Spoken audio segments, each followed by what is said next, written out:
APBN kita itu kan sekitar 3.000 triliun, ya betul. Jadi kalau Pak Prabowo mau menghemat 300 triliun atau efisiensi 300 triliun itu kan 10% daripada APBN. Nah, ini merupakan jumlah yang relatif besar ya. Oke.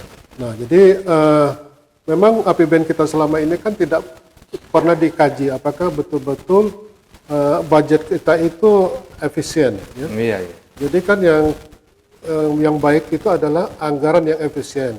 Jadi kita mencapai suatu tujuan dengan harga yang lebih murah atau lebih sedikit, atau kita mencapai suatu hasil yang lebih baik tapi dengan harga yang sama. Ya.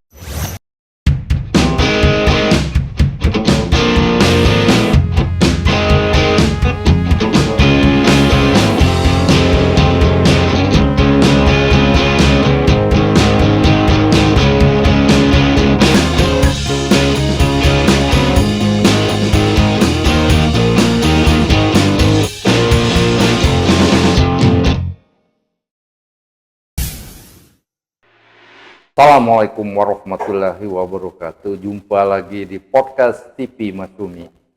Saya Al-Mizan Ulfa dan sering dipanggil Kang Mizan. Saudara pemirsa, masalah pemangkasan anggaran oleh Presiden Prabowo ini terus dibicarakan. Dan umumnya ini disambut positif oleh banyak pihak ya. Keberanian Prabowo untuk memangkas anggaran.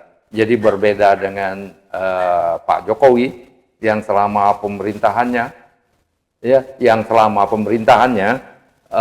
itu terus ya menaikkan anggaran dan terus menumpuk utang ya. Sehingga beberapa waktu yang lalu di podcastnya Profesor Al-Walil Rizki, negara kita ini tidak krisis saja di tahun 2025 sudah bagus. Dan kelihatannya pemangkasan anggaran ini akan meminimalisir ya kemungkinan kita mengalami krisis keuangan negara. Nah, untuk itu kita akan bincang-bincang ya dari sisi anggaran dan kebijakan publik mengenai kebijakan Pak Prabowo ini. Plus minusnya gimana? Sudah hadir di studio kita, ini teman lama kita, Profesor Chandra Emirullah, yang sudah tidak asing lagi ya, alumni Harvard University, University of Southern California, Los Angeles, dan pernah menjadi dosen di Universitas Utara Malaysia, dan sama seperti saya, pensiunan Kementerian Keuangan Republik Indonesia. Assalamualaikum Pak Chandra. Waalaikumsalam warahmatullahi wabarakatuh. Ini gimana? Kalau kita lihat ini prinsip-prinsip dasar kebijakan publik itu adalah membanding-bandingkan ya. Jadi amplop itu, uang itu yang paling baik digunakan untuk apa ya? Untuk apa, manfaatnya apa, ya biayanya gimana itu. Jadi pemotongan anggaran kalau tidak salah sekitar 307 triliun ini mau dialihkan kemana? Apakah sebagian besar dialihkan untuk membiayai program makan bergizi gratis ya, atau pilihan lainnya ya, meningkatkan perbaikan sekolah yang menurut Pak Prabowo itu ada ratusan ribu sekolah yang perlu direhabilitasi, tapi anggaran yang tersedia hanya ada beberapa puluh ribu. Kemudian dari sisi pendidikan kita, itu masalah literasi kita itu parah sekali. Ini tidak disinggung-singgung, belum disinggung oleh Pak Prabowo. Saya pernah membaca laporan Bank Dunia, siswa kita itu kalau tamat SMA, ya istilahnya illiterate functionality. Secara fungsional, ya, secara umum sebagian besar, ya siswa kita itu tidak mengerti apa yang dibaca itu. Ini menurut ini penting sekali ya untuk diatasi. Dan juga ya alokasi ya. Misalnya uang pemangkasan itu masih tetap akan digunakan, tidak digunakan untuk mengurangi beban utang, kemana yang lebih baik. Nah ini mengenai pendidikan dulu Pak Chandra. Kira-kira makan siang gratis ini apa yang perlu diperbaiki supaya untuk lebih tepat ya, lebih tepat guna dan sasarannya lebih pas atau yang lain-lainnya. Gimana Pak Chandra? Oke, jadi mengenai pemangkasan anggaran atau lebih tepatnya efisiensi anggaran yang dijalankan oleh Pak Prabowo sekarang ini memang tujuannya baik ya. Jadi kita tahu bahwa anggaran APBN kita itu kan sekitar 3.000 triliun. Ya, betul. Jadi kalau Pak Prabowo mau menghemat 300 triliun atau efisiensi 300 triliun itu kan 10% daripada APBN. Nah, ini merupakan jumlah yang relatif besar ya. Oke. Nah, jadi memang APBN kita selama ini kan tidak pernah dikaji apakah betul-betul budget kita itu efisien. Ya? Iya. Jadi kan yang baik itu adalah anggaran yang efisien. Jadi kita mencapai suatu tujuan dengan harga yang lebih murah atau lebih sedikit, atau kita mencapai suatu hasil yang lebih baik tapi dengan harga yang sama.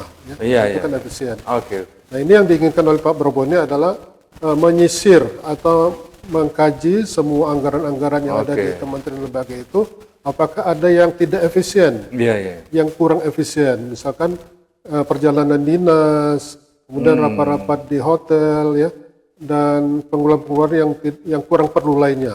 Nah itu anggaran-anggaran yang dipangkas ini bukannya disimpan atau dihemat, tapi akan dialihkan ke program-program prioritas yang lain. Ya. Nah, jadi di sini yang perlu dilihat adalah prioritas mana yang lebih tinggi. Karena kan banyak pos-pos yang ada di dalam APBN itu kan ada yang lebih penting daripada yang lain kan. Nah ini kita harus kaji. Bagaimana yang mengkajinya kan terus ada kriteria, misalkan dari segi manfaat terhadap masyarakat. Yang mana yang paling besar ya? Kan misalkan dari segi makan gratis itu makan bergizi gratis itu makan bergizi apakah gratis, memang prioritas dibandingkan dengan misalkan pendidikan tadi kan. Nah itu harus dikaji karena harus ada tolok ukurnya kan. Dalam hal apa kita bisa mengatakan bahwa makan gizi gratis itu lebih prioritas daripada pendidikan misalkan. Untuk anak-anak yang kurang mampu misalkan, membebaskan mereka dari biaya sekolah misalkan, dibanding misalnya kan memberi makan kepada anak-anak. Jadi kalau misalkan kalau kita mau memeriksa apakah makanan gizi yang gratis itu memang efisien, ya kita harus mengkajinya nanti ya setelah dampaknya bisa ketahunan, mungkin masih lama itu kan. Kalau misalkan tujuan kalau gini ya saja gimana Pak? Kita ambil nalar aja ya, logika aja. Makan bergizi gratis. Secara implisit tujuannya adalah meningkatkan gizi kan? Meningkatkan gizi siswa kita. Nah, menurut pendapat saya ya, tidak seluruh siswa kita itu kekurangan gizi. Ya, jadi kalau memang perlu ini sesuai janji kampanye. Ini hanya untuk sekolah-sekolah yang kekurangan gizi aja. Kalau banyak sekolah kan dari jutaan sekolah itu yang taraf hidup keluarganya cukup baik ya, tidak perlu ditingkatkan, apalagi ditingkatkan dengan menu yang kurang dari 10.000. Ya itu malah kurang baik, sia-sia aja ya. Jadi hanya seperti menggarami laut ya. Orang itu jadi tujuannya itu tidak tercapai di sebagian sekolah. Ini perlu ditinjau oleh Pak Prabowo ya dan timnya, karena ini kan akan dilaksanakan selama 5 tahun kan. Untuk selama 5 tahun ini perlu dipertimbangkan. Apakah berapa banyak memang siswa-siswa itu yang kurang gizi. Ya. Kalau banyak sekolah itu malah lebih gizi, gendut-gendut ya, overweight gitu. Ya nggak perlu. Kemudian secara logika aja, ini biaya dari makan ini gratis ini mahal ya, karena itu pemasoknya itu bukan orang sekitar situ ya, dari mana-mana. Kemudian ininya peralatannya beli itu, maka biayanya lebih besar lagi. Jadi anggaran itu kemungkinan 71 triliun kurang dari 50% untuk siswanya, selebihnya untuk pemasok dan lain-lainnya. Ada yang mengusulkan daripada dikasih makan, lebih baik kupon ya, ada kupon ya. Jadi kupon mungkin selama 1 minggu 6 hari itu 60.000 misalnya, bisa ditukarkan ke Indomaret. Gimana yang ini Pak kalau kita lihat gini? Ya, jadi di dalam melihat efisiensi anggaran ya bisa dimulai dengan makan gizi gratis tadi seperti telah dinyatakan bahwa tidak semua murid itu perlu dikasih bantuan makanan gizi gratis. Jadi betul. Dari keluarga yang sudah mampu ya tidak perlu diberikan. Jadi kita harapkan dari situ ada penghematan atau efisiensi kan.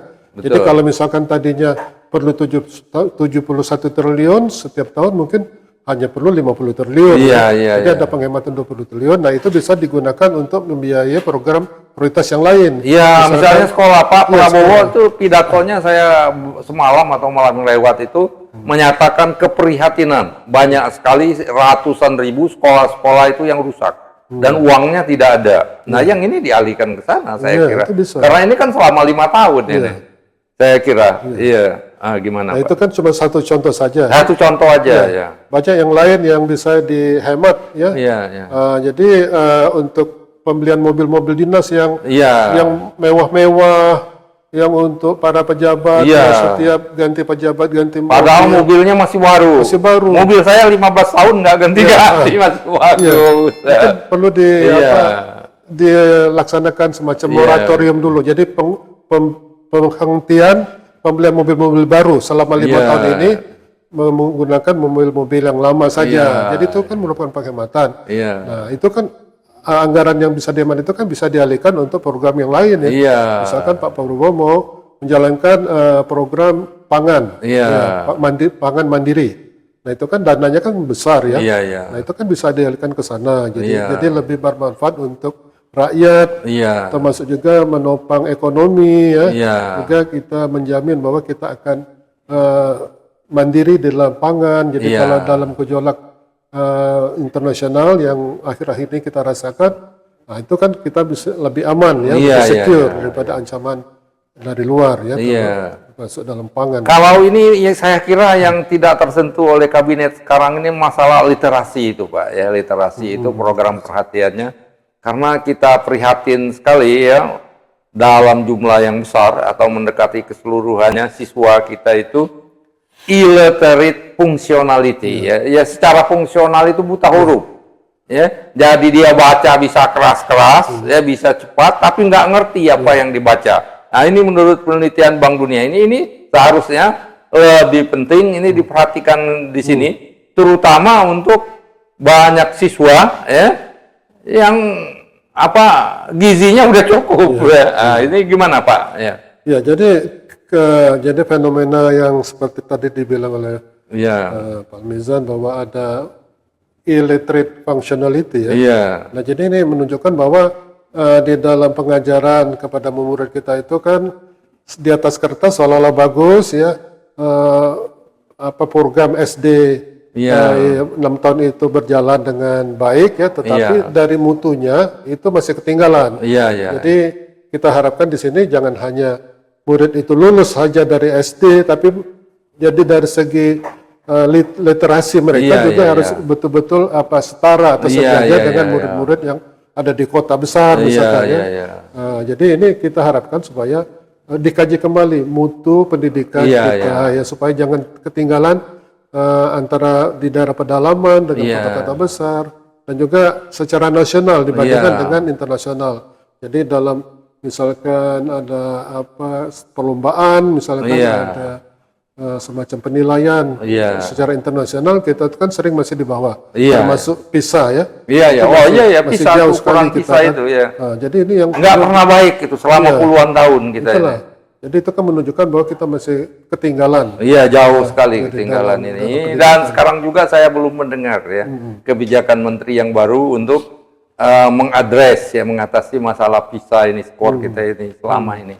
Ya walaupun seluruh, bukan berarti seluruh ya, sebagian kecil ya, walaupun sistem pendidikannya jelek, ada aja yang pintar ya, yang bisa daya nalarnya baik. Tapi kalau kita lihat di banyak negara maju ya, Singapura, mungkin Malaysia ya, apalagi di Amerika, Siswa itu SD aja daya nawarnya sudah baik ya logikanya.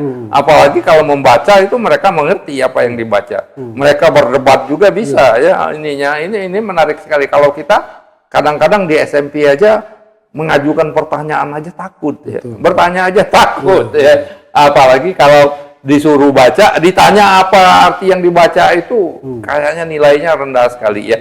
Kira-kira begitu pemirsa ya, mudah-mudahan ini harapan kita dengan Pak Prabowo yang sudah berani memangkas anggaran ini, ya pemangkasan ini perlu dialihkan ke hal-hal yang lebih baik ya, dan lebih bermanfaat ya, terutama di dunia pendidikan kita dan lain sebagainya.